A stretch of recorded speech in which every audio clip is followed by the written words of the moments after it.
عقیدہ توحید والے لوگ تگڑے مضبوط. بس بات ختم کرنے لگا ہوں.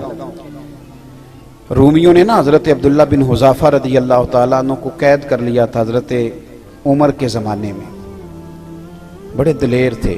نوجوانوں ایک بات آپ سے کر دوں, جس آدمی کی نظر میلی ہو یا وہ لقمہ حرام کھانے والا ہو وہ بزدل ہو جاتا ہے.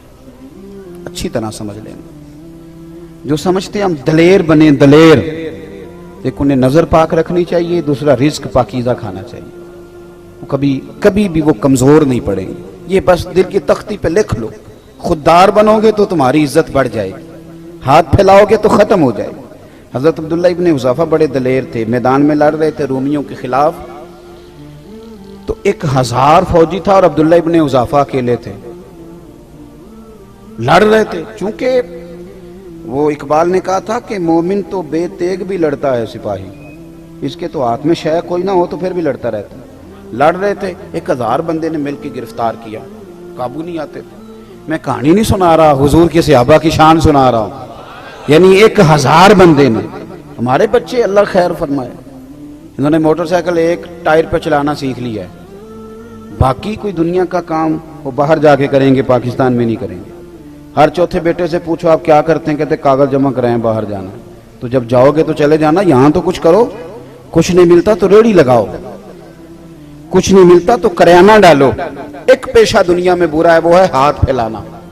باقی کوئی پیشہ دنیا میں برا, حضور نے تو تعریفیں کی ہیں محنت کر کے کمانے والے کی. سنو دوستو, عبداللہ ابن حذافہ جب گرفتار کر لیے گئے تو روم کے بادشاہ نے کہا اسے قتل کر دو, لیکن اس کا وزیر کہنے لگا بندہ بڑا قیمتی ہے, ہم 1000 تھے تو قابو نہیں آ رہا تھا, اسے کسی طریقے سے اپنے لشکر میں شامل کرو. اس نے کہا ٹھیک ہے, 2-4 چیزیں ہوتی ہیں جن کی وجہ سے بندے قابو آ جاتے ہیں. وہ پتے پھینکو. ٹھیک ہے, جناب عبداللہ ابن حذافہ کو بلا لیا تو بادشاہ کہنے لگا تیری مرضی کے پیسے, معاذ اللہ تو اپنا دین چھوڑ کے ہمارے دین میں آ جاؤ, ویسے تیری مرضی کے. تو حضرت عبداللہ ابن حذافہ چاروں طرف عیسائی ہیں روم کے, اور اب جکڑے ہوئے ہیں زنجیروں میں. آپ اس کی بات دیکھ کے تو ہنسے, فرمانے لگے یار تو بڑا ہی بیوقوف ہے, کس نے تجھے بادشاہ بنایا؟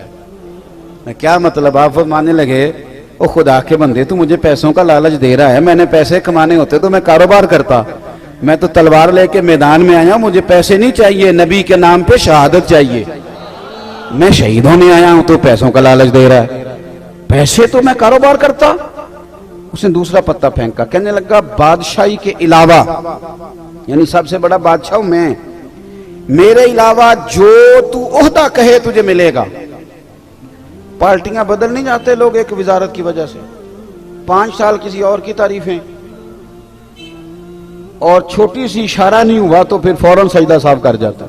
وہ کہتے ہیں مجھے تو پتہ ہی نہیں چلا, کتنے دن پورے 5 سال کوئی پتہ نہیں چلا. یہ کمزور قومیں ایسا کرتی ہیں. نظریاتی لوگ اس طرح کے, شرم آتی ہے اس طرح کی باتیں کرتے ہیں. جو نظریاتی لوگ ہوتے ہیں وہ بکاؤ مال تھوڑا ہوتے ہیں. میرے بھائی غور کیجئے گا, کہنے لگا میرے علاوہ جو عہدہ تجھے چاہیے ملے گا.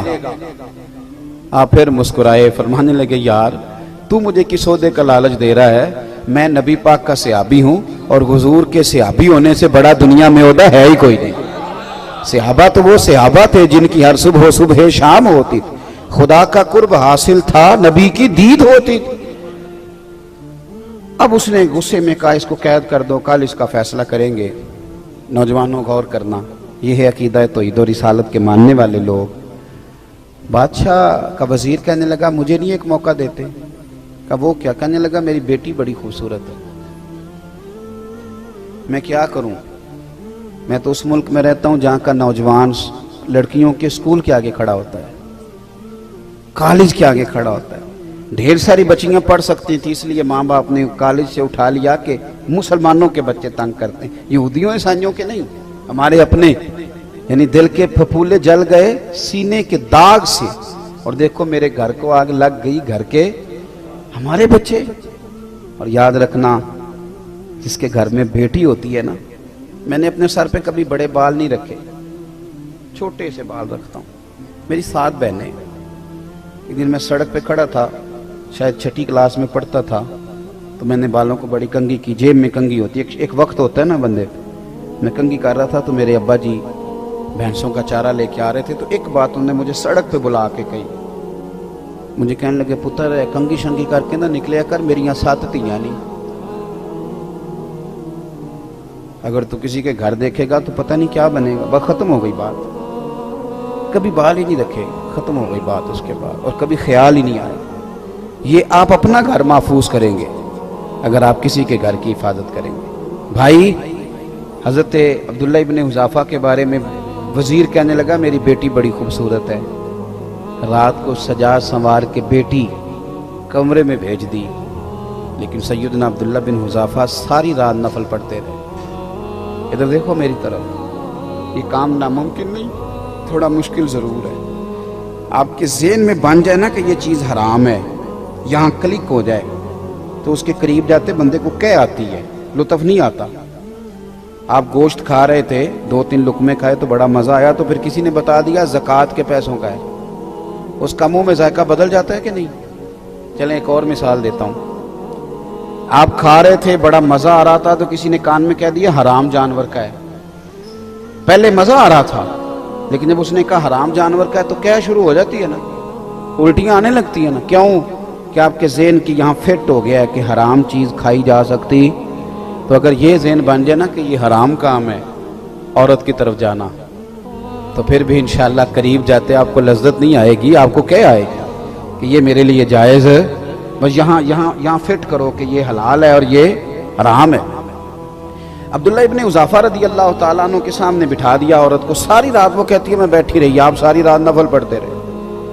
صبح کا وقت ہوا تو وہ بی بی کہنے لگی تو بندہ ہے کہ جن ہے, انسان ہے کہ فرشتہ ہے, میں ساری رات بیٹھی رہی تو نے دیکھا نہیں؟